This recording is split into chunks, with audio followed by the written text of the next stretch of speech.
Williamtown RAAF Base's No. 3 Squadron took delivery of its first 2 aircraft today.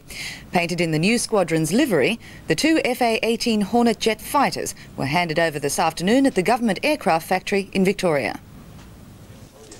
The 2 new Hornets were handed over to the commanding officer of No. 3 Squadron, Wing Commander Bruce Mouatt, and the Squadron Executive Officer, Squadron Leader Ross Fox. Just after midday today, the aircraft took off bound for Williamtown. No. 3 Squadron has a long and international history. Originally formed in 1916, they took part in many campaigns during World War I, largely in France.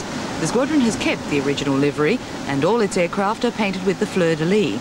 From 1969, No. 3 Squadron has been based in Butterworth, Malaysia, flying Mirages, and on the 31st of March this year, ceased operation in Malaysia and reformed in Williamtown, ready for the delivery of the new Hornets. The squadron has come a long way since 1916, and the sight of the new aircraft in the skies over Williamtown showed that aircraft technology had also boomed in 70 years.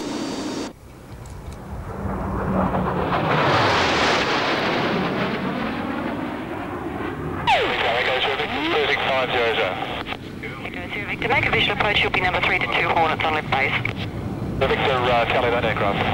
Go through, Victor. A special welcome had been planned for the 2 Hornets on touchdown only 55 minutes after they left Melbourne, with an impressive guard of honour provided by the base.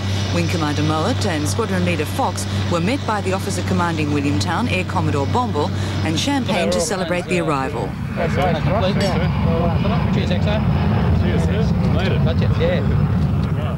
3 Squadron will be a multi-role squadron, that is carrying out the functions of air defence and ground attack functions. We have a slight emphasis though on the air defence because of our major goal of air defence of Australia, obviously. The next aircraft to be delivered will arrive here at Williamtown Air Force Base on the 20th of September. A further 3 aircraft will arrive every 2 months until the squadron reaches its full strength of 16.